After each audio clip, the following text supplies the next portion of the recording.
Following the sequence of the lecture on the Ark of Noah,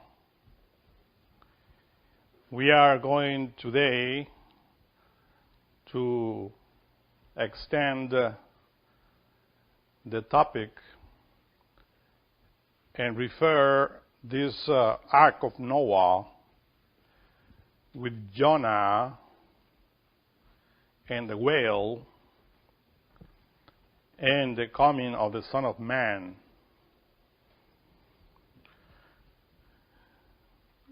In the previous lecture and in many lectures that we have given in the Gnostic tradition, we always emphasize that this doctrine really is based on two sciences.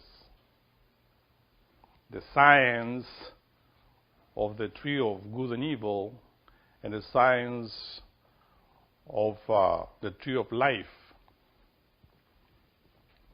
And we always emphasize that the Bible is strictly a book based on Kabbalah and alchemy.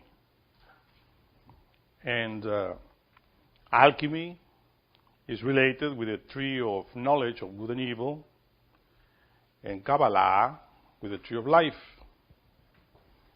So that's why we always state that when symbolically the Bible is talking about wood, we have to think always that is always in direct relation with the tree of life or the tree of knowledge. Of course, there are other type of trees, symbolic trees related with other sciences, but the base of all of them are always situated, related, in relation with the tree of life and the tree of good and evil. That's why we stated in the previous lecture that the famous Ark of Noah is related with the wood of the tree of knowledge, which is that wood that the Bible calls copper wood, which is a word, copper, related with sulfur. That is a symbol of fire. In Kabbalah, in Gnosis, we always study the three letters, Hebrew letters, related with the three elements. And the first letter that we like always to show is the letter Shin. The letter Shin, that as you know, is that letter that symbolizes fire. The letter Shin is made of three letters, Vav, which sometimes is just like a straight vertical line. And on top of those lines, three yods or yuds, which is just a spot, which symbolizes, of course, three flames. And we always state that the letter Shin is related with the first triangle of the tree of life, Keter, Chokmah, Binah. But we always, and we can extend the letter to the very bottom of Malkut, and to extend also the three-letter Bavs, and then we will have the whole tree of life. Because as you know, the tree of life has three columns. And these three columns are related with three primary forces, since at the very top of them you find Keter, Chokhmah, and Binah. In the middle is Keter, in the right is Chokhmah, and in the left is Binah. Those, we will say, are the three yods upon or over the three vavs, whose base is the word of Malkut, which is precisely the way that we have to work with. Also, remember that Malkut means kingdom, and that when we refer to Malkut, the kingdom, we refer to the planet Earth, because Malkut, the kingdom, is related with the four kingdoms: the mineral kingdom, the plant kingdom, the animal kingdom, and the human kingdom. And those four kingdoms are reflected in the human organism, in the human body, in the physical body. That's why when we refer to Malkut, we always refer to the physical body as well. You find, of course, these kingdoms within you, and we explain about that in many lectures. So this kingdom of Malkut has a superior part, which is Yesod, that is called foundation. So Yesod is, it's stated, it is superior part of the planet Earth, or the superior part of the physical body. It refers as the vital body or the ethereal body. And this Yesod is symbolized by the letter Mem.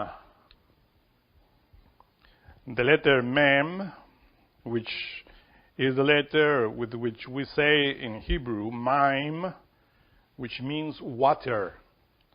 So the letter Mem is a symbol of water. That is very important to understand, because the whole Ark of Noah and the symbol of salvation that is written in the Bible, in the Old and New Testament, is related with the Kabbalah. The Kabbalah, as you know, is a science of numbers. And in Hebrew, every single letter is equal to a number. That's why we had to study the Hebrew letters that we already did. But here we are synthesizing in order to understand the message of this Ark of Noah, or Jonah and the whale. So, Yesod, of course, is referred at the ninth sphere, and is at the very foundation or center of any sephira. That's why Yesod means foundation. If we look, for instance, in the physical body, where this vital force of Yesod is reflected, then we find that it is reflected in the sexual organs. And the vital force of the planet Earth, the fourth dimension called Yesod, is reflected in the oceans, or in the lakes, or in the rivers. That's why when you read in the Bible about a lake, about a river, or about the seas or oceans, immediately you have to associate that with Yesod. And if you refer to the human organism, and then, of course, have to be associated with the living waters that we have in our sexual organs. Because remember that from those waters is how that spirit that was hovering upon its surface was making the whole creation, as it is written in the book of Genesis. So always understand that when the Bible talks about water, is always related with the sexual energy. That's why in Kabbalah, this sexual water is called as shamayim. These waters, shamayim, are fiery waters, or waters related with fire. So those are, of course, in relation with the sexual waters. These sexual waters are, of course, above and below. And this is something that we have to understand, because in the book of Genesis, in the beginning, it is stated in the second day that the Ruach Elohim that was hovering on the face of the waters divided the waters from the waters, the inferior from the superior, in order to make the first firmament. In Kabbalah, that symbol is represented in the letter Aleph. That letter Aleph is, of course, the symbol of air. And that is the other symbol in relation with the three main letters in Kabbalah: Shin, Mem, and Aleph.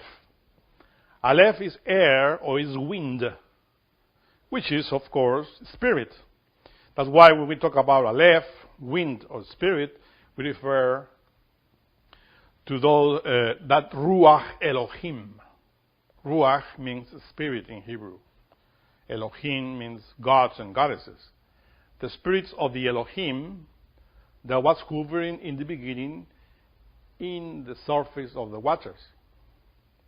And when it divided the waters from the waters, the first letter appears, the letter Aleph, which is a transversal Vav, letter Vav, transversal, which is united by two yods, one above and another below, which are the symbol of the two superior waters, the superior waters and the inferior water divided by the wind, which is the symbol of Vav. As you know, the letter Vav in the human organism is represented in the spinal column. So here you find then the three main letters: Aleph, air; Mem, water; and Shin, fire. By studying these three is how we proceed in the study of the Ark of Noah and the Tree of Life, in order to understand the message. And in the wood, we find, of course, the copper wood that with which Noah made the ark. We find the sulfur, copper, that is in Hebrew. That's the meaning. And but the wood itself is the physical malkut, the physical body, as we said. That's why I repeat, in the Popol Vuh, it is stated that the gods created man with wood. The Nahuatl also said that the gods created man with wood. But you have to understand that the wood that is talking is not this physical wood, but the symbolic wood of the tree of knowledge of good and evil, which is the sexual energy. And that's why we will say that when God says to Noah, make for thee, or make thee an ark of gopher wood, better if we translate this as follows, and that would be more understandable when we study alchemy and Kabbalah. Make of thee an ark of gopher wood. That means that you already are with the elements with which you can build the ark. And you have to make of your physical body an ark. That's the message there. Make of thee. Because if you write make for thee, for means that you have to make outside of you something else. But if you said make of thee, you mean that you have to make of your own self an ark. And that's precisely the message in the Bible about the Ark of Noah. As we explained, that God is talking to Noah, which is the atom nous, that we always say is in the left ventricle of the heart. That atom nous is, of course, what the Bible calls in the New Testament the Son of Man. That's why we always state and repeat that the Son of Man and Noah are the same thing. And in order to prove what we are saying here, we are going to read for you a passage from Matthew, in which Master Jesus is talking about Jonah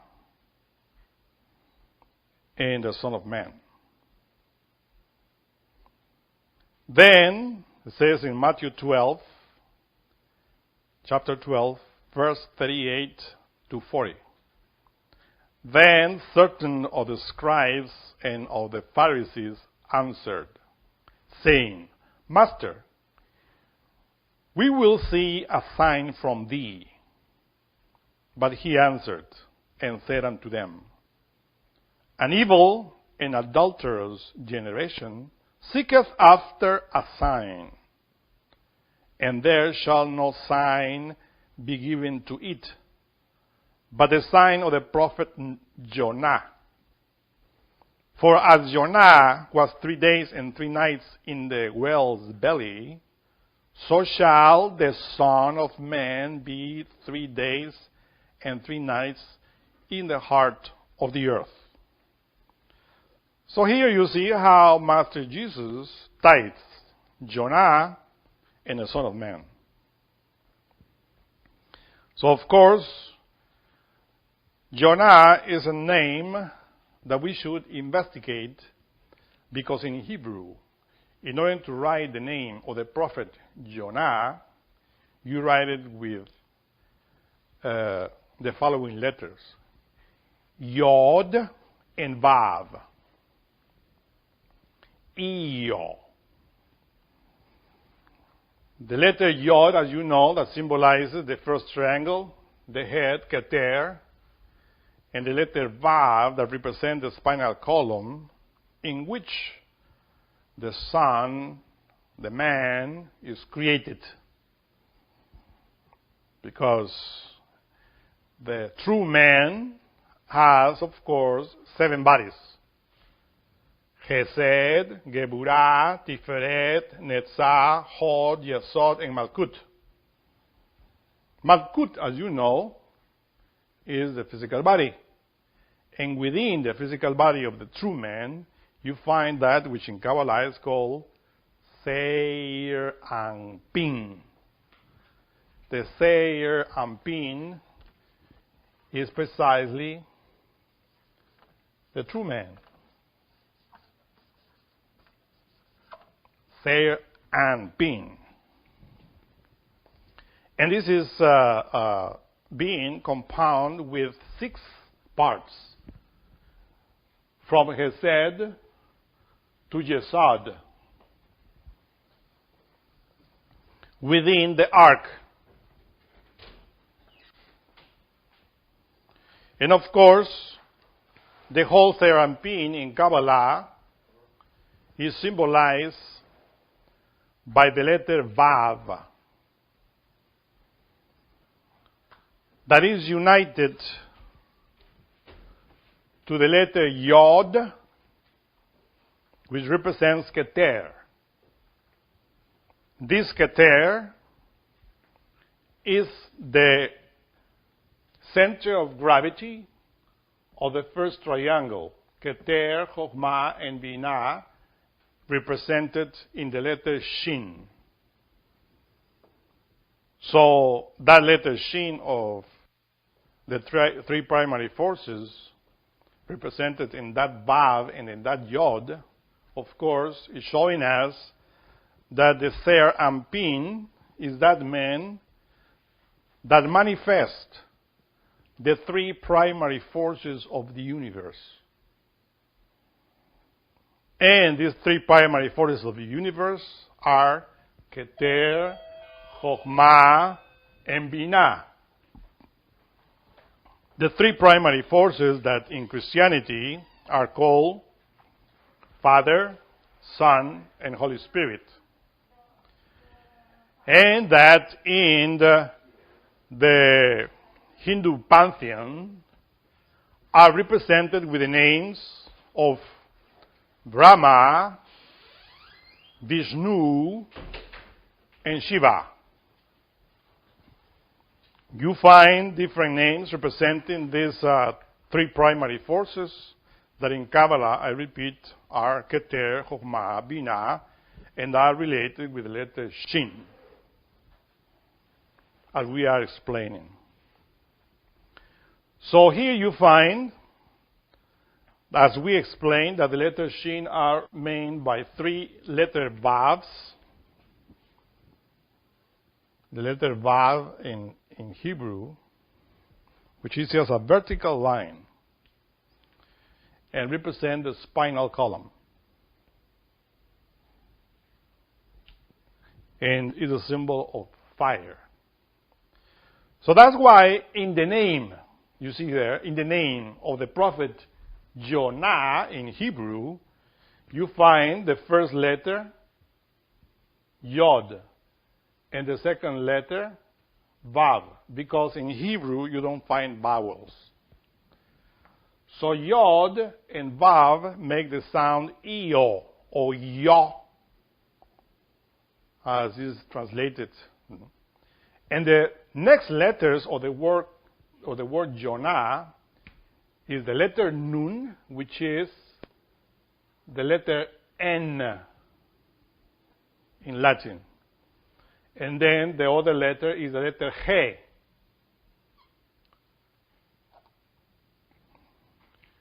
This is how you write Yonah. Right? And in order to write the word Noah,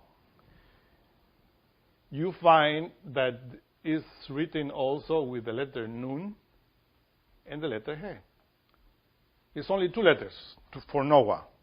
Because, I repeat, the Hebrew alphabet has no vowels. So this is how, Noah.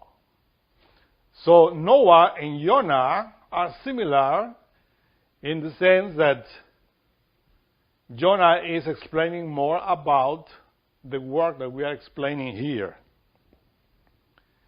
You see at the end of the word Jonah, you find Noah. And Jonah is precisely that prophet that is swallowed by a whale, which is exactly the same symbol, but in different ways. Because when you study Kabbalah, you know that the whale of Jonah is indeed the physical body. And also is referred at the planet Earth. Because Malkut, the kingdom, is the ark, is the whale, the physical body, and the planet Earth. You see all the symbols there that are hidden. So when you read about the prophet Jonah or the Ark of Noah, then you are, of course, starting from the very top. And also, we are giving just here the basics in order for you to understand why we are explaining that the Ark of Noah is as we explain. In Kabbalah, we study 4 manifested worlds. In other words, the tree of life, which is a symbol of the being, manifests in 4 main worlds. The first is the world of Atziluth. That is the world, Atziluth, is the world of the archetypes.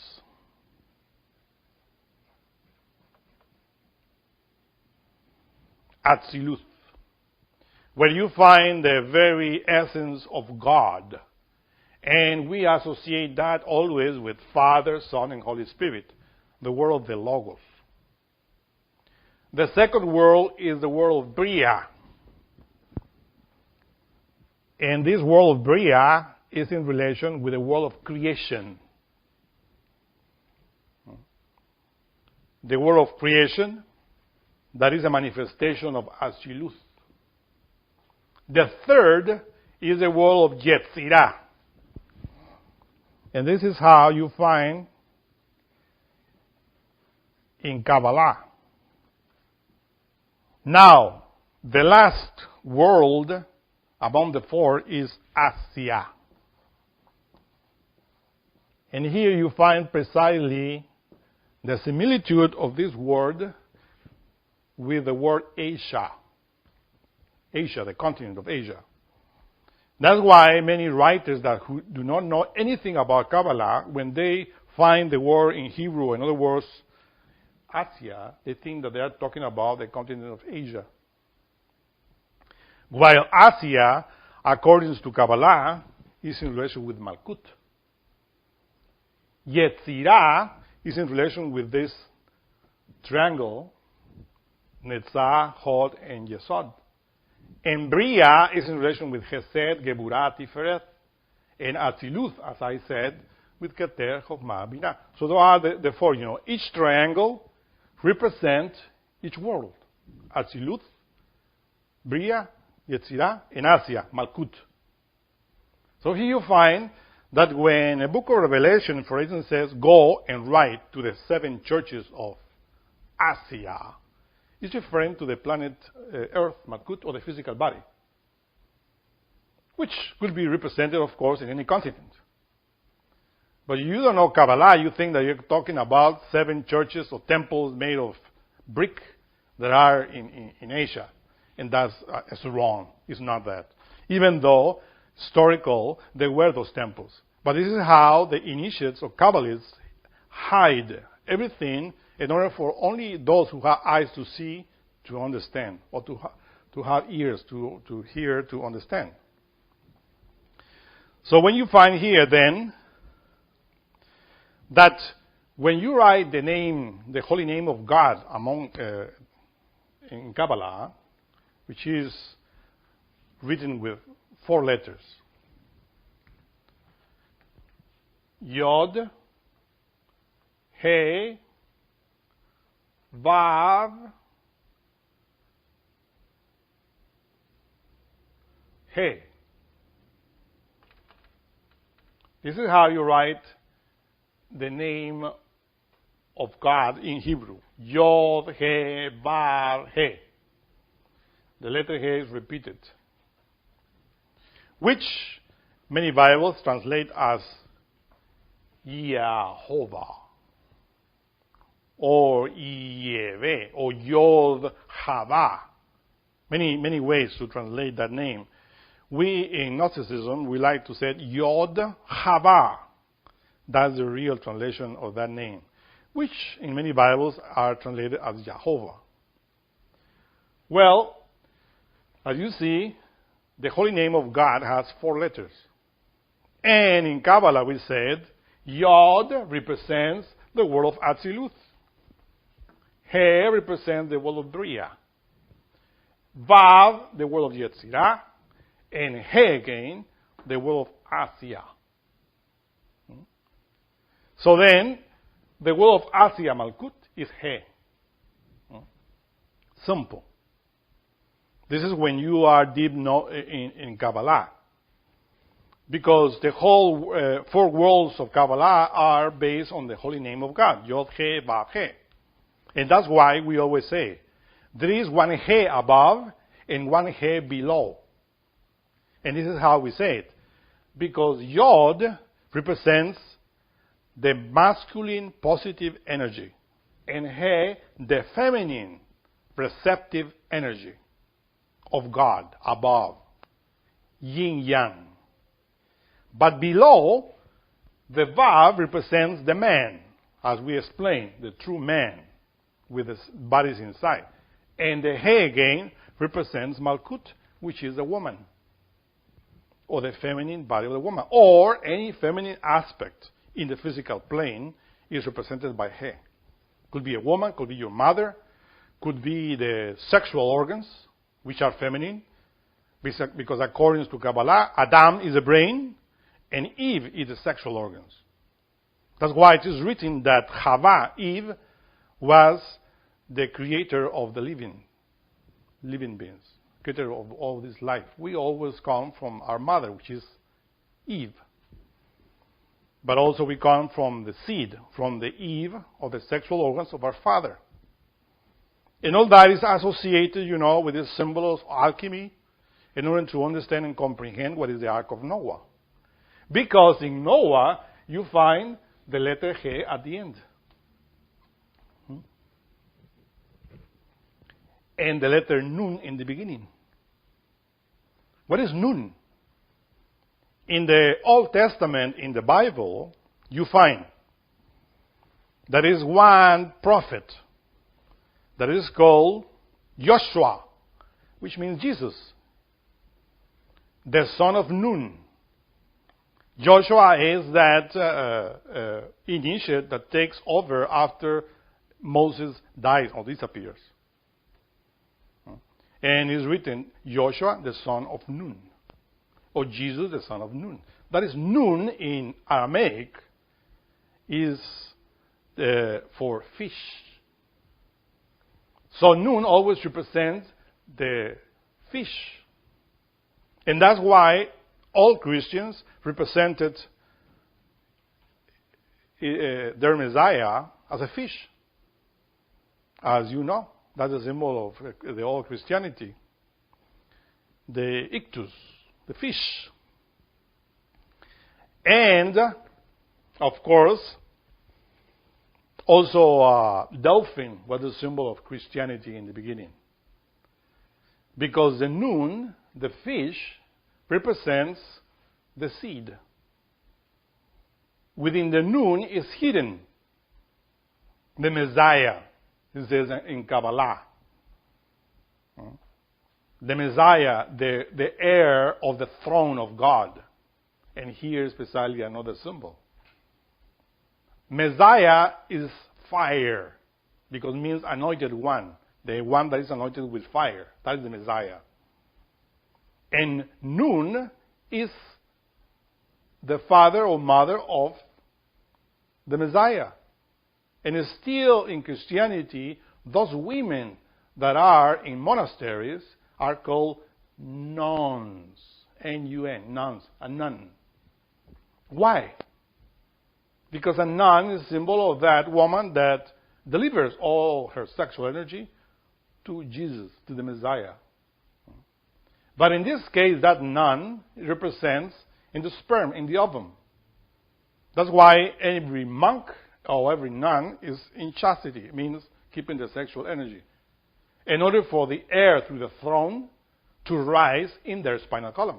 Because the throne of God is the central nervous system of the physical body. The arc, or the central nervous system of that arc, of that physical body, is the spinal column. It's called cerebrum spinal nervous system. The air through the throne means that our energy, when it rises in the spinal column, takes the throne of God and commands the body. And that's precisely what we find why the letter Nun is in the work of Noah. Because that Nun is precisely the fish, the whale that swallows Jonah.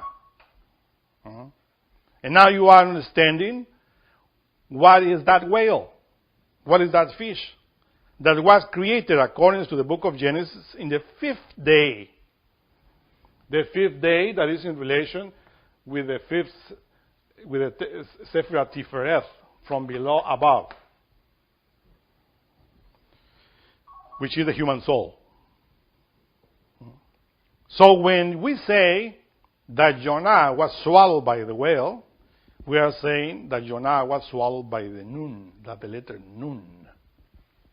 How is the soul going to follow or swallowed by the letter nun, the only way is by transmuting the energy.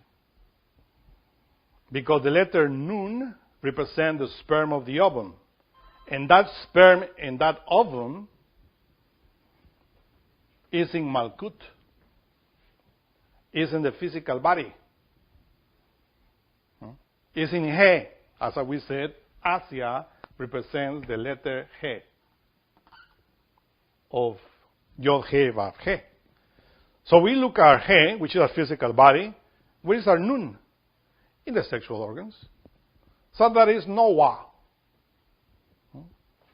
But in order to perform that work, we had to do it with Yod and Vav.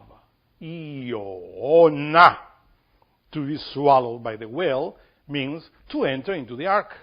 To enter into the mysteries that we are explaining here.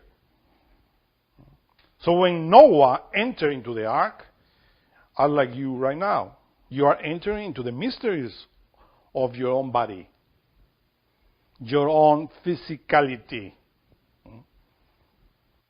It's not like physically people think that Jonah was swallowed by a big fish. That big fish is the symbol of the sexual potency that everyone has in his physical body. But of course, united with the Yod and with the Vav of the Sephiroth above. The letter Yod represented the first triangle. Vav represented the sixth Sephiroth of the true man. And you have there Eo, and then the letter Nun, which always is that fish that swims in the letter Mem. You see, letter Mem in the Bible, or in Hebrew, in Kabbalah, represents water. So the fish is in the waters, and we explained that Mem is in relation with Yesod. So when we said that Jonah was swallowed by the letter Nun, by the fish, by the whale, obviously that whale was swimming in Mem. And that's why the Bible says that the great deluge, the great flood, was 40 days and 40 nights.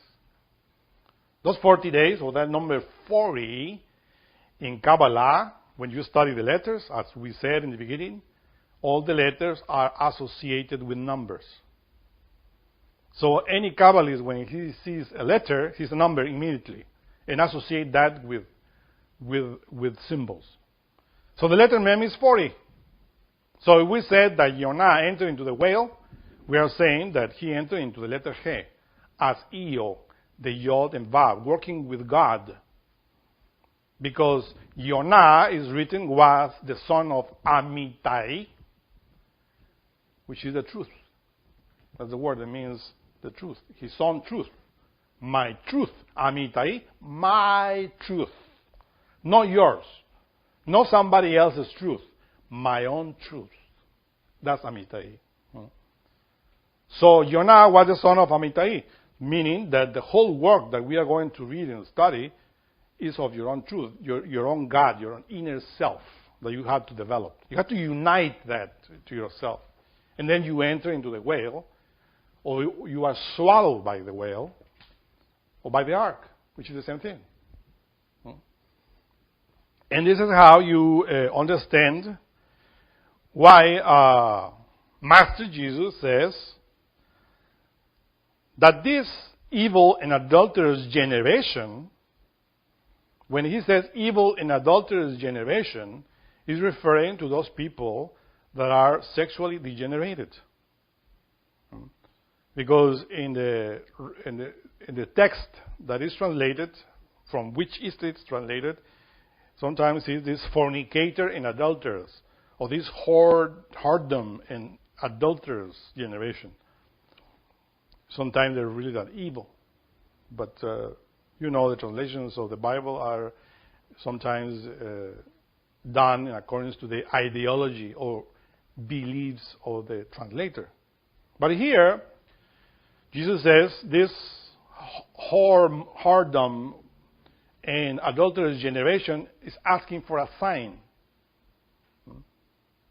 Meaning that they're referring to us. Because we are sexually degenerated. We are fornicators. We are adulterers. In all the way. So, you ask for a sign. But Master Jesus says, but only one sign will be given unto it, for this generation. And it is the sign of Jonah. Because as Jonah was 3 nights and 3 days within the belly of the whale, likewise the Son of Man will be in the center of the earth. And what is the center of the earth? The center of Malkut, which is He. It is very clear there saying that when Jonah was swallowed by the whale, was swallowed by the earth. And that Son of Man is the atom nous. I mean, the work that you do with your heart by controlling your sexual energy. That's the only sign that can give it unto you. If you start working with your sexual energy, with the atom nous of your heart, and knowing how to handle that force, and then you will be free or liberated, saved from these polluted waters of this day and age. Why? Let me read another chapter. Matthew 24, verse 37 to 39. Master Jesus said, but as the days of Noah were, so shall also the coming of the Son of Man be. Do you see that? I told you that Noah and the Son of Man are the same. And in the previous chapter we said that Jonah and the Son of Man is associated as well. But here in this verse, Master Jesus is associating Noah and the Son of Man, which I said is the atom nous. He says, as the day of Noah were, so shall also the coming of the Son of Man be. For as in the days that were before the flood, they were eating and drinking, marrying and giving in marriage. That's obvious. That is associated with sex. I mean, everybody's enjoying the sexual act. Like in this time, people are in the flood of sexual degeneration. Because the tides of this lustful generation is unbelievable. This is how it is written that God descended and saw that men multiply on the face of the earth and that they were degenerated. Only looking for the flesh. And that's why we're going to destroy it. And we said this humanity is really being destroyed by the waters of Noah. The waters of Noah are the superior waters that we need to bring down in order for us to change.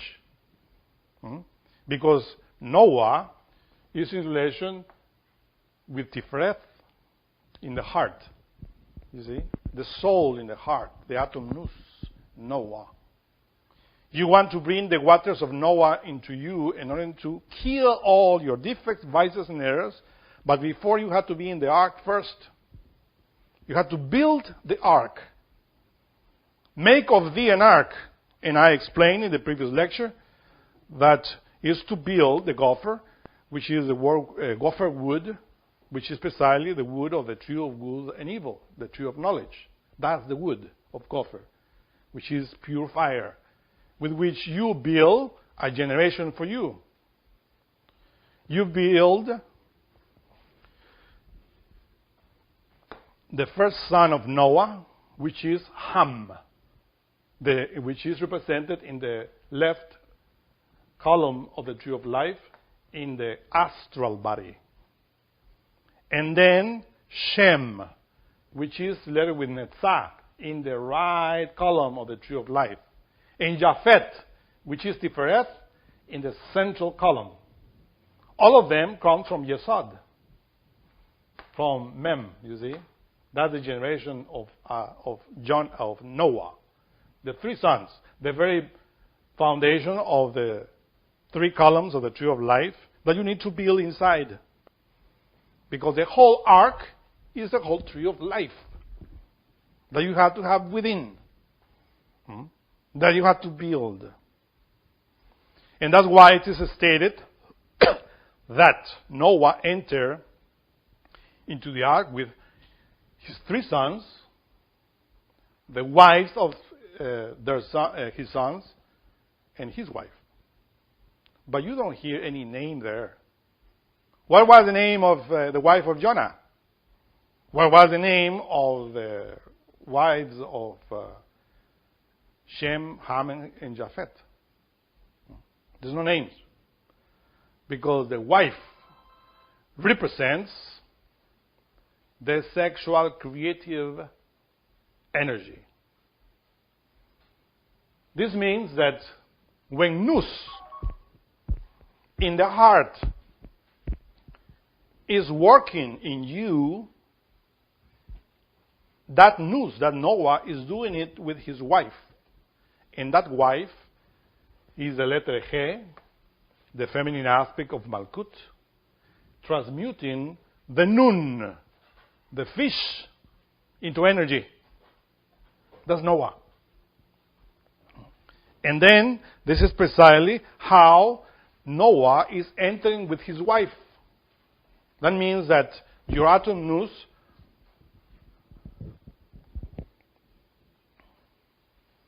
the atom nous has to work with his wife.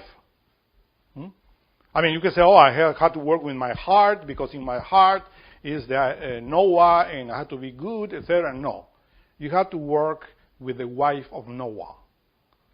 Because Noah entered with his wife. And that wife is a sexual organ. But the wife of Noah, the sexual organ, is the one that procreates, that gives birth, you know what I mean, from Noah, from the atom nous, the internal solar body that we're explaining here, inside. Because that sexual organ, when it's not guided by nous, is of course fallen into the abyss of klipoth. And of course that is the sinner Eve eating the fruit. That's why when Eve eats of the fruit of good and evil, she begats Cain. If you read the Bible, you said that she begat. It doesn't say that God begot Cain. No. She says, and she begat, meaning that she is the one that is creating that in Malkut. The sexual organ, when it's in the wrong use, is creating wrong things. But it's not God. It says she is begetting Cain. She begat Cain, which represents, of course, the outcome of fornication, the outcome of the orgasm, in other words. That was the falling of humanity, creating Cain, that polluted the psyche. That's Cain. And Abel, of course, is the other aspect, which is the outcome of Adam, the soul. And that's why in Kabbalah it is stated that after the fall, when we fell in this degeneration in which we are in the beginning, Adam, the brain, was in sexual intercourse with two women, Naamah and Lilith. And then we said, and though this Naamah and Lilith are in relation with hell, with klipoth. And this is how we enter. When we enter into this wisdom, into this knowledge, we enter as having sex with Naamah and Lilith. Adam, the brain, with which we have the knowledge of this civilization, is always teaching us how to fornicate, how to adulterate, which is Naamah. How to be with prostitution, which is Naamah. You see? Sometimes we said Nahema, but we said Nahema or Naamah. It's the same thing. And Lilith is the worst. Lilith is the mother of homosexuality, lesbianism, incest, and all the sexual violence. So all of us, as represented in humanity, are married or having intercourse with Lilith and Naamah. And that's precisely the Adam, the brain, that receives the consequences of sexual degeneration. But it's written that the earth has to give birth to his own kind. That the sexual organ has to give birth to his own kind. That kind, the same kind of the sexual energy is the atom nous. When you create generation of your own kind, means that you are creating according to your heart. Because when you don't create according to your own kind, that means that you are utilizing your sexual energy in the wrong way. You are committing adultery. And that's why adultery is always related to the woman, to the feminine aspect that represent the sexual organs. When you utilize your sexual organs in the wrong way, you are an adulteress. Adulteress to your own being. So that's the beginning of faithfulness. To be faithful is to be faithful to your own being. And when you are not faithful to your own being, that's the beginning of adultery. And of course, if you are an adulteress to your own being, you can be adulterous to anybody. That's why it's written that the wife has to give birth to his own kind, to his own being, Noah. And that's the meaning of the ark, to enter into the ark, or Jonah entering into the whale by doing the work of Nun. And that's why Master Jesus says, they were eating and drinking, marrying and giving in marriage until the day that Noah entered into the ark. That means that before you know this knowledge, you are eating, drinking, as people say, let us eat and drink that tomorrow we will die. Let us fornicate, commit adultery, because we get old and we go to the grave. We have to enjoy life. Let us marry and get married. And all of those people have that ideology, that idiosyncrasy in their minds. But when they receive the knowledge of Noah, or the sacred arcanum, the ark, the mystery of Jonah within the whale, and then until the day that Noah entered into the ark. Meaning that you are degenerated until the moment in which you decide to work with your atom nous and to enter into the ark, to build your own ark, to make of thee an ark. And then you start making your own salvation. And that's precisely the doctrine of Gnosis here. For us, to be saved is not to believe in anything. You can believe in whatever you want to believe. To be saved is to be saved by your own work. If you are not working with your own waters, with your own Noah, if that Io, the Vav and Nun of your God is not entering into the whale, doesn't matter what you believe, you are not being saved.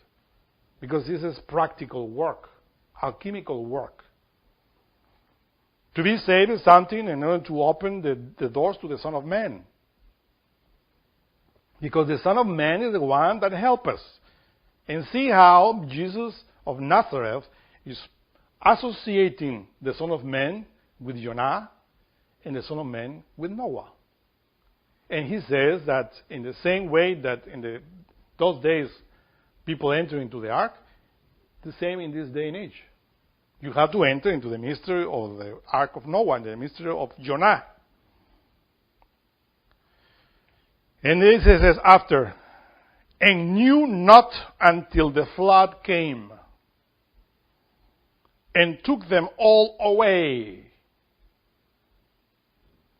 So shall also the coming of the Son of Man be.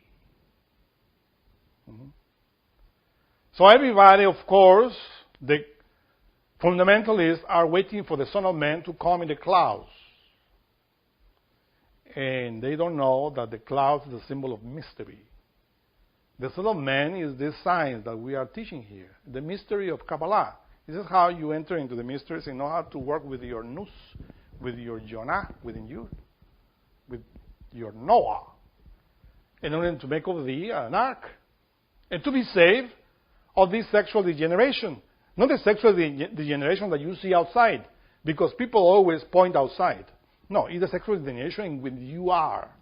Because if you inquire within your psyche, you find that sexual degeneration. We have that in our blood, or as we say in this day and age, in our DNA. And that's why Master Jesus says, if you don't hate your father, your mother, your sister, your brother, you are not worthy of me. It doesn't mean that you are going to hate your family. No. It means going into your side, into your psyche. The root of your fornication, adultery, and all that sexual degeneration is in your blood. It's in the marrow of your bones, in your DNA. And you have to fight against that. That is salvation. And for that, you have to know how to build an ark with wood, with gopher wood. And you have to know the measures of that ark. That's why in the previous lecture we said that the length of that ark is 300 cubits. And when you study the letters, you find that the letter Shin has the value of 300.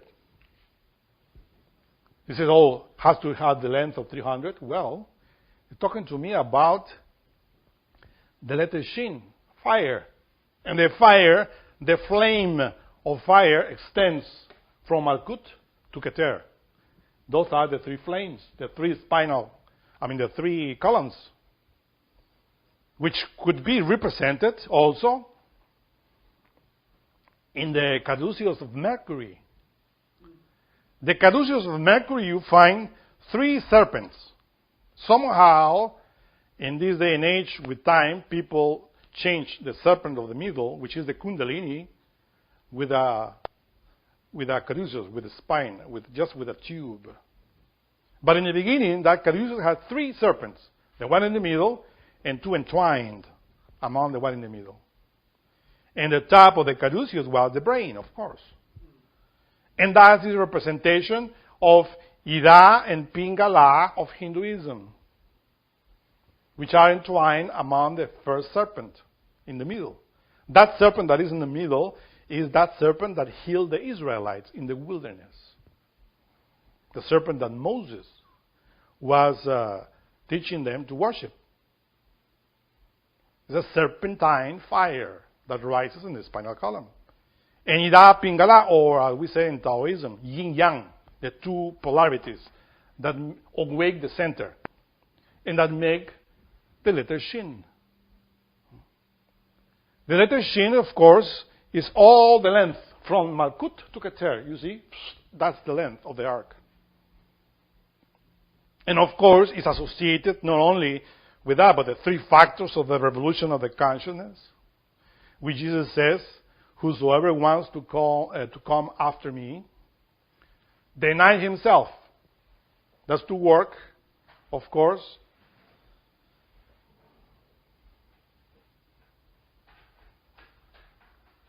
To deny oneself is to work with Chokhmah. It's called the holy denying. When you affirm within you the will of God, that is to work with the holy denying. And you deny all the negativity that you have within, which pushes you to do the negative things, which is the ego. To deny yourself is to deny lust, anger, greed, pride, laziness, gluttony, envy. That's to deny yourself. Whosoever wants to come after me, deny himself. Take his cross daily. The cross, as we were explaining in the previous lecture, is a union of two pieces of wood, which represents the tree of good and evil. The tree with which the cross of Christ is made is with the tree of good and evil. Talking about in symbol, alchemy. The vertical is the phallus. The horizontal is the vagina. United in the sexual act, behold the cross that we have to take daily. But that's the cross of Christ. And that's why Christ is crucified in that cross. And Inri is the fire. Shin. Ignis natura renovator integra. The fire renews nature constantly. So by working daily in that cross of chastity is how Nous, the Son of Man, enters into the whale, into the ark. This is how the man enters into the woman. That's why in many aspects we always said that salvation is in the woman and damnation is in the woman, for the man, of course. Because when the man enters the woman, could be saved or could be damned. If he fornicates, he is victim of the tree of good and evil and eats the apple or eats the forbidden fruit. But if he transmutes, he enters into the ark. You see the two ways? Whether you enter into the ark or whether you eat from the tree of good and evil and fall into klipoth. There are the two ways. Sex is the door into hell. Sex is the door into heaven. It depends how we use it. Fortunately, as you know, this humanity uses it in the wrong way. Well, we are degenerated. So that's the length of Shin, the fire, the sexual fire. And of course, I forgot, to follow Jesus is to work with Keter. Because to work with Binah, which is the sexual energy, the Holy Spirit, is to work with the cross daily. That's the work of Binah in the sex. To work with Chokhmah is to deny the desires of the heart. And to follow Christ is to do the will of God, Keter. That will is synthesized in the Ten Commandments, written by Moses. That we have to follow, study it. Not memorize it, but study it psychologically, alchemically. So deny himself, take up daily his cross, and follow me. Those are the three factors of the letter Shin, of the three primary forces of the universe, of the Father, Son, and Holy Spirit. And the width, as we said, of that ark is 50 cubits. And of course, that is in relation with the letter Nun. The width, the Nun. Because between the man and the woman, this is how, you see, Noah and his wife, the three sons of Noah and their wives. Because there are the two polarities. Nun was plain. It's a split and two forces. The ovum and the sperm. The ovum is feminine, the sperm is, or the zoosperm is masculine. Those are the two symbols of Nun. United is at the width, 50, in which you work in the waters. Because in order to unite the Nun from the left and the Nun from the right, the woman and the man, you have to do it in Yesod. You have to do it in the waters. Because that fish swims in the waters of Shamayim, Mem, the letter Mem. That's why we stated that the whole work has to be performed in 40 years or 40 days. Doesn't matter. The 40 symbolizes always the length of the work that you have to do with your sexual energy. Now you understand why Master Jesus was 40 days fasting in the wilderness and facing the devil or Lucifer in the wilderness, because he was working with the waters. And that happened precisely after he was baptized in the waters of the River Jordan. Receiving that strength from Mem, from the waters, he went into the wilderness, and Lucifer appears there tempting him. The same happened with all of us. When we start working with our atom nous, in the sexual act, in the mem, when we enter into the ark, into those 40 days, symbolic days, you will be tempted by the devil, by Lucifer, because the power of Lucifer is in the ninth sphere, in Yesod. If you read the Divine Comedy of Dante, you will find how Dante finds Lucifer in the ninth sphere, in Yesod, in the center of the earth. In other words, when you enter into the ark, you are swallowed by Lucifer, or by the Leviathan. The Leviathan, they say, is your own sexual potency. Lucifer is the symbol of the sexual potency, whether in a man or in a woman. And when you start working within the waters of Yesod, entering into the ark, you are working with Lucifer within the center. You go into the Sheol. And that's why you find that when Jonah is swallowed by the whale, he states in the book, I cry and pray to my God from the center, from the Sheol. The Sheol is hell. It's the ninth sphere. How come he's here in the Sheol? Because the whale takes him to the very bottom of the abyss of the sea.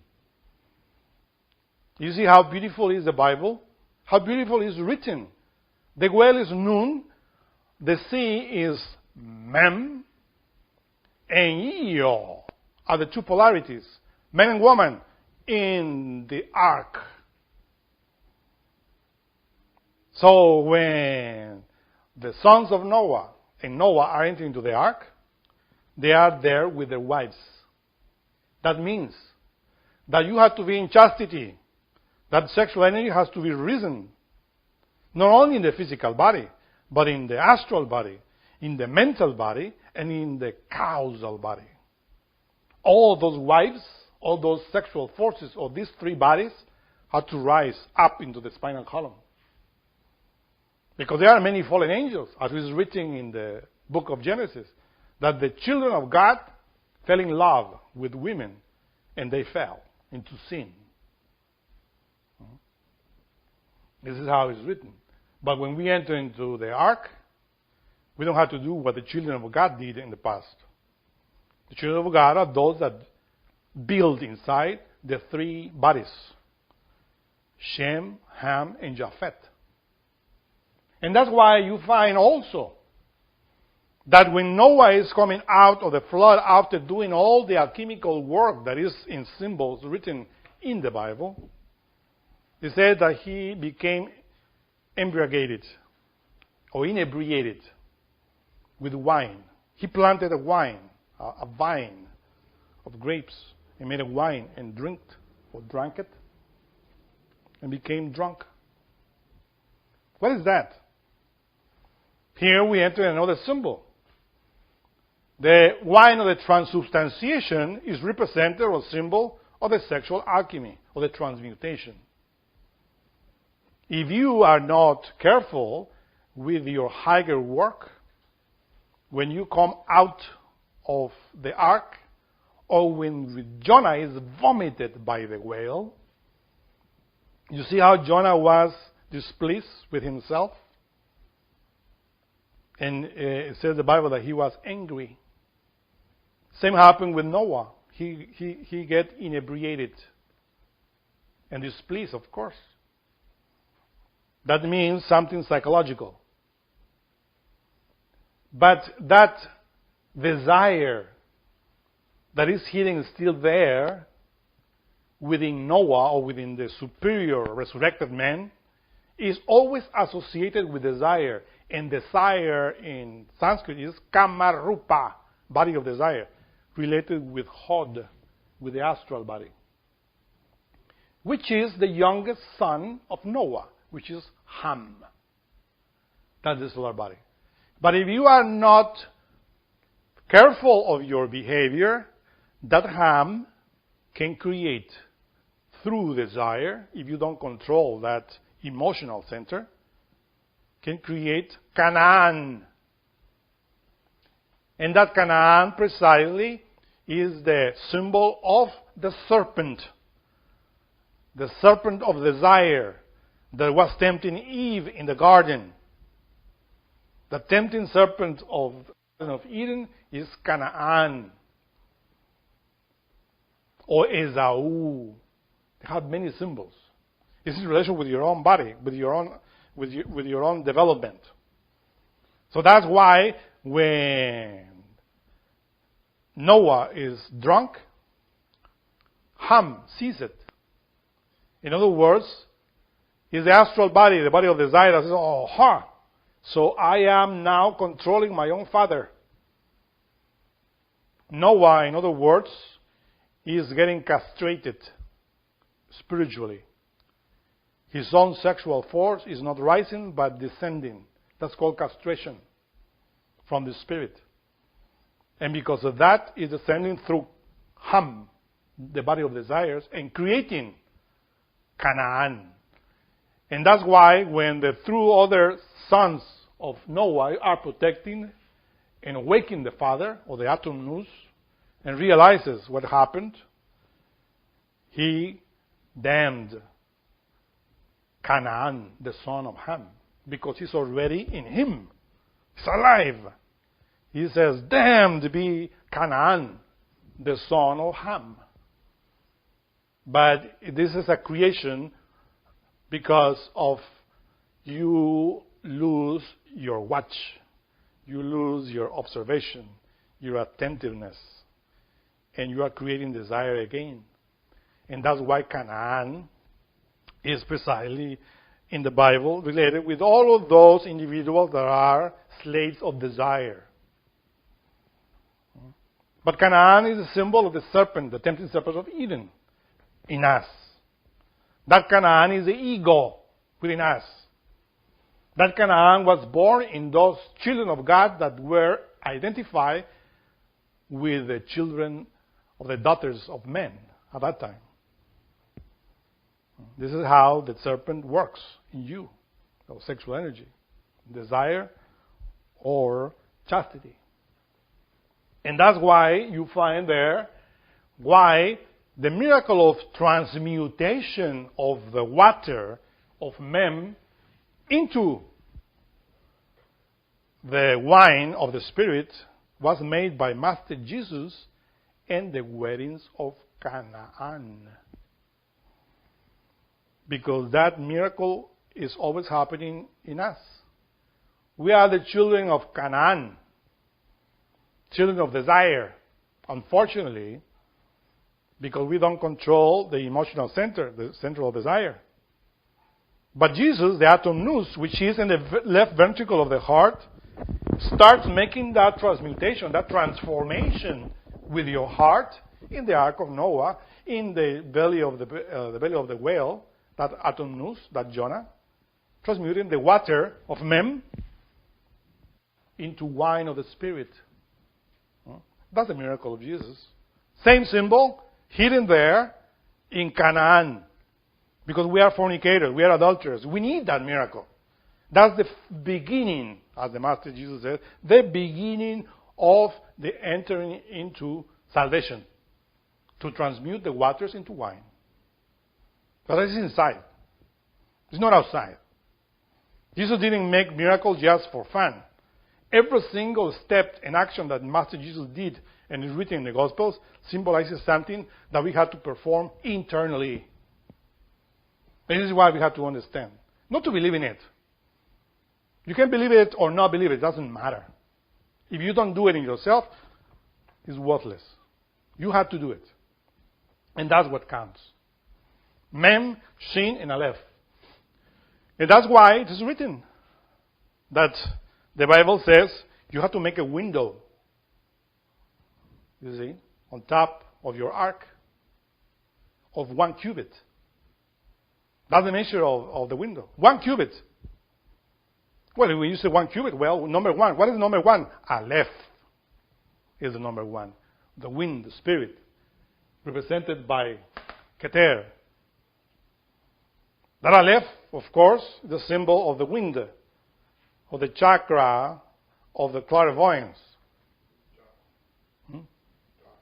The Ajna chakra. They had to rotate clockwise, not counterclockwise. Because there are many individuals that rotate that chakra counterclockwise, and that's negative. We have to rotate it clockwise. In the ark, that is the window of the ark. Through that window can go through the Holy Spirit, the white dove. And listen, in Hebrew, dove is Yonah. Yonah means dove in Hebrew. And the white dove of the Holy Spirit is a symbol of sexuality, of purity, chastity. Do you see that now? And of course, it says that the ark has to have 3 stories. Yetzirah, Bria, and Atziluth. Because the ark itself is Asia. So the 3 stories are the 3 worlds that you are entering and developing, because the whole tree of life has to be developed within you. And that's why they said that the height is 30.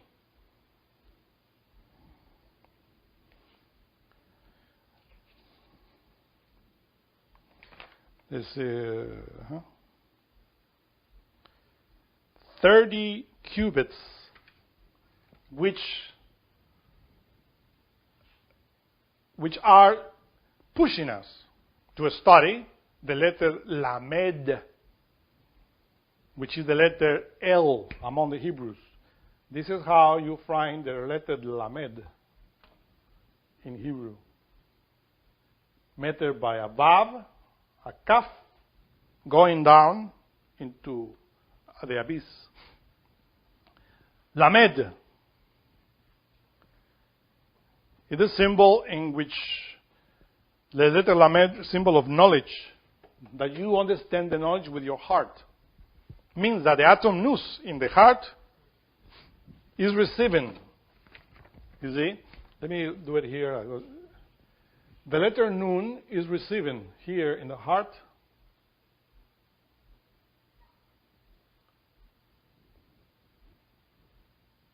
The force of God.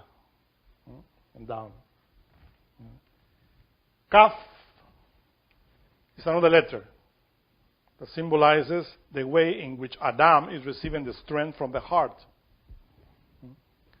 So Tiferet, which is the heart of the tree of life, receives the strength of God from Keter and beyond, which is represented by the letter Yod, which when you extend it is a letter Vav, a vertical line. That's why the letter Lamed is represented as a tower floating in the air, meaning going further from your head. So that's the height, 30 cubits, meaning that the whole work that you are doing has to be commanded by your God above, your own Keter. 30.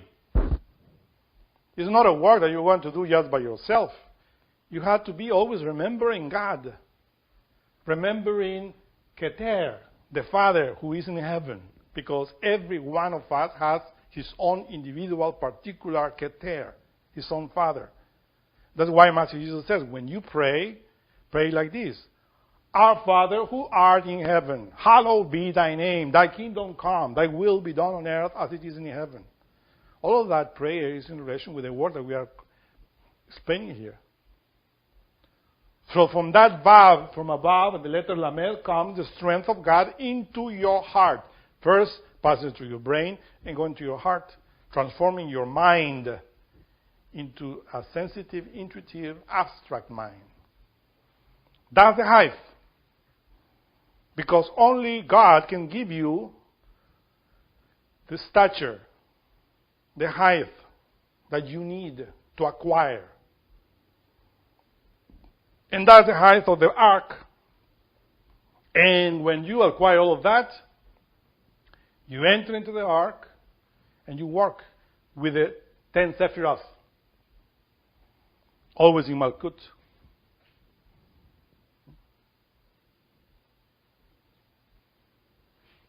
That's the explanation. And this is how, when you read the book of Jonah, which is a very short book, just 2 pages, you have to meditate in it. Everything that is written there is symbolic.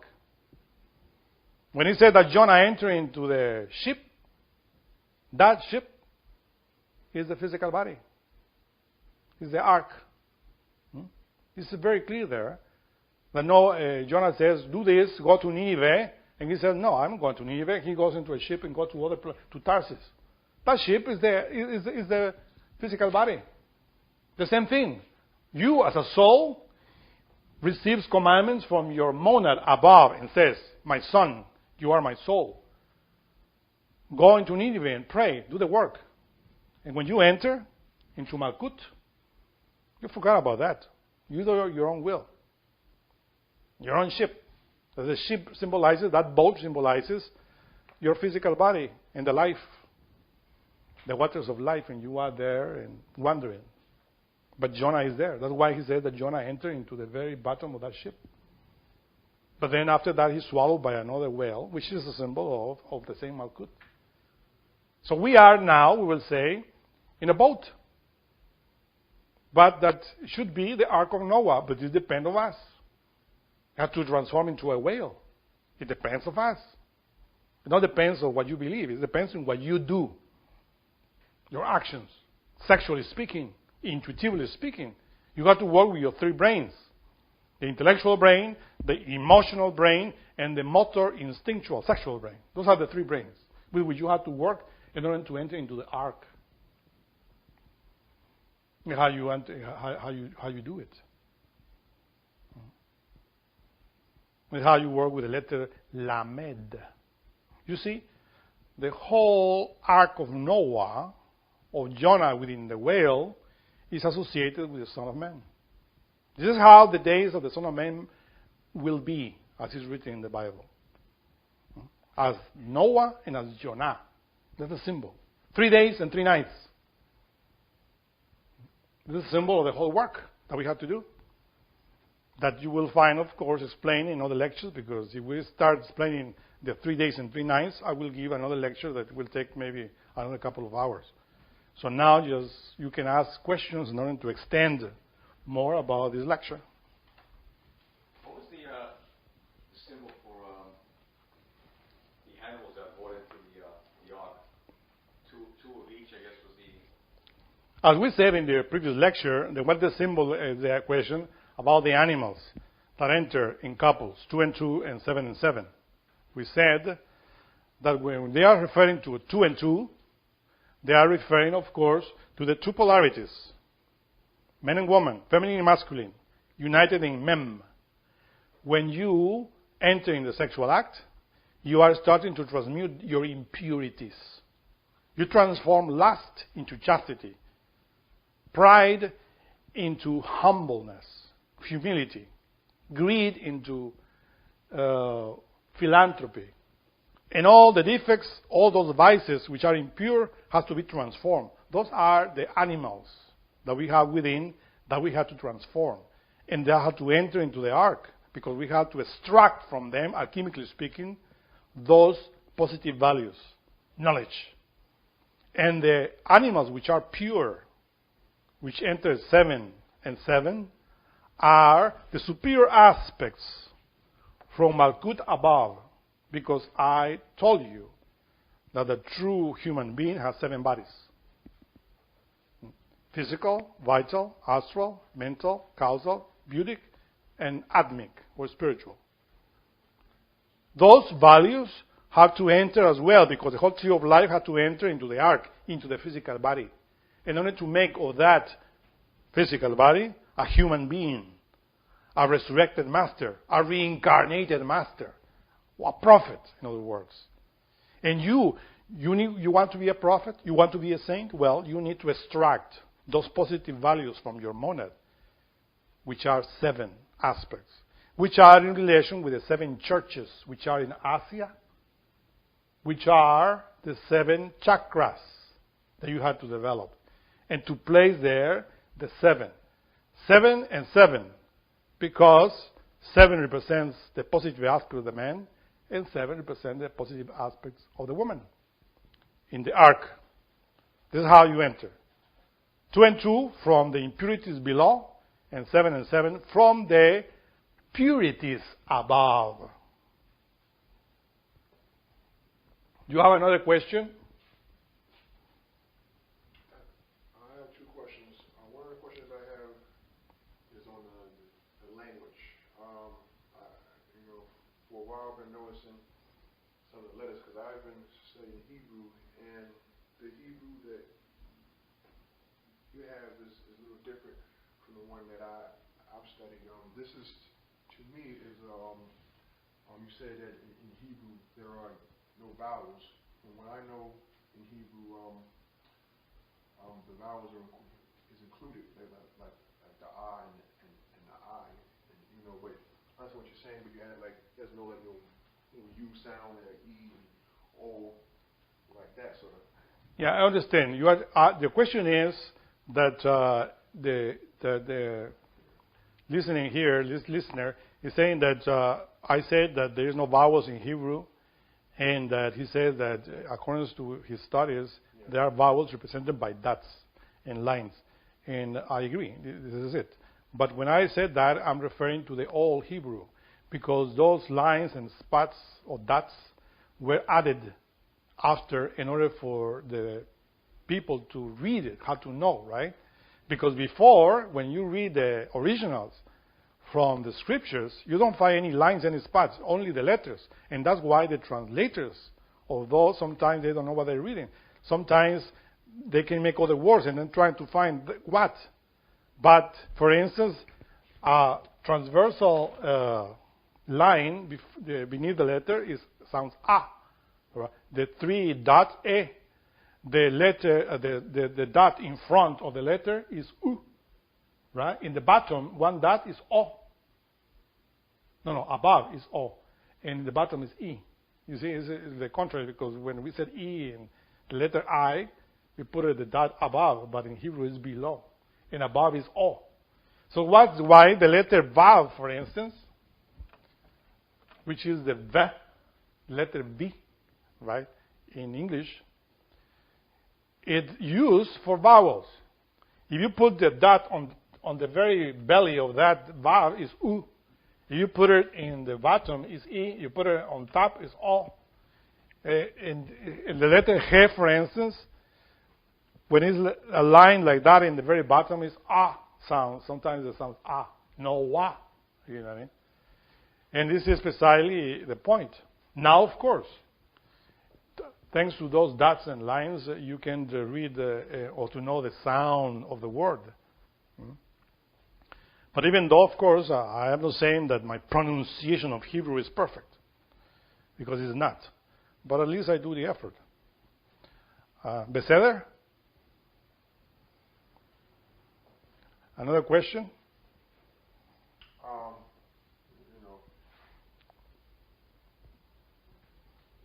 Did Jesus actually exist? Was he, or that's just like a, like I know that the stories are allegories, but I mean sometimes there are actual, like I know the stories is exaggerated to a certain point, but was there actually an actual Jesus? Yeah, the question is, did really Jesus existed? Right. The answer is yes. Existed, exists, and will exist. Jesus is a great master. He is one of the highest monads or masters that came to this planet Earth. The true name of Master Jesus is Averamento. That's his sacred name, Averamento, because everyone has a name, you know. Averamento.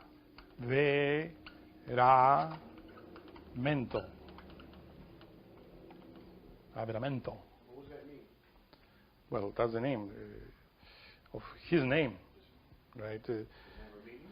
It might have a meaning, of course, because every name has a meaning. Right. But to inquire about the meaning of the Master Jesus is Aparamarta Satya.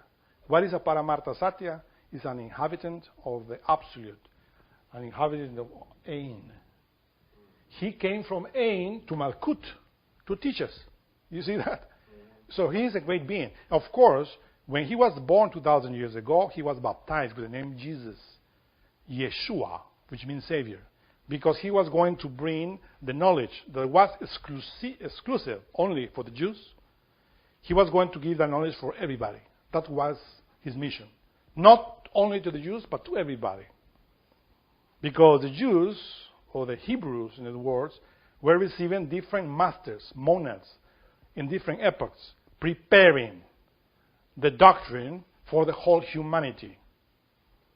The problem is that when Jesus came and said, okay, this doctrine that the masters in the past brought to you now is the time in order to give it to everybody. Those people, the conservatives,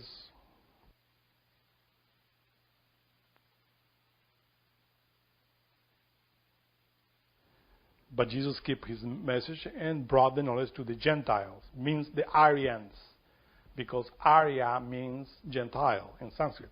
The Gentiles are all of us which were not involved in Kabbalah, to give everybody. And of course, Jesus himself represents the Son of Man. Jesus himself, as Noah and as Jonah, represent the Son of Man. That's why he says, someone higher than Noah and than Moses and than Solomon and than Jonah is here. Because he is, of course, from the Ein. And he was teaching the same thing, but in his own way. Right? So Jesus represents the internal, individual, particular Jesus Christ that we have to create and develop. But unfortunately, people misunderstood his message. And they think that in order to be saved or to be transformed, as we explain here, it is enough of believing in him. You say, I believe in Jesus. You lift your arm aloft and you say, I believe in Jesus as my Savior, and that's it. That's a joke of very bad taste. And who started doing that thing? And it's because they were interpreting the Bible in the wrong way. And unfortunately, there are millions of people that think that because they believe in Jesus, they will be saved. No. It is good to study the Bible, but to practice it. To make it blood and flesh in you. And then the inner Jesus will develop in you. And that's precisely the message of the Master. As you find other messages of other masters. And of course, Master Jesus is an immortal Master. He's a resurrected Master. Still is alive. But of course, it's sad because this humanity didn't understand his message. As they didn't understand the message of the Ark of Noah, the great Manu Vaisvasvata. They didn't understand that. Still, they are interpreting the message of the Genesis of Noah in the literal way. There are people there that waste millions of dollars in order to find the Ark in the Mount Ararat. That Ark never existed, physically speaking. That Ark is a symbol of alchemy, and Ararat is a symbol of the top of the head. Make of your top of your head an ara, an altar. Do you have another question? Since Jesus was a supreme being, and it said that he had children, was his children supreme like him? Children, because if he's a supreme being, he had that supreme science, then shouldn't his children be like him? And then, did they descend like he did? The question is well, this is going to the Da Vinci Code, right?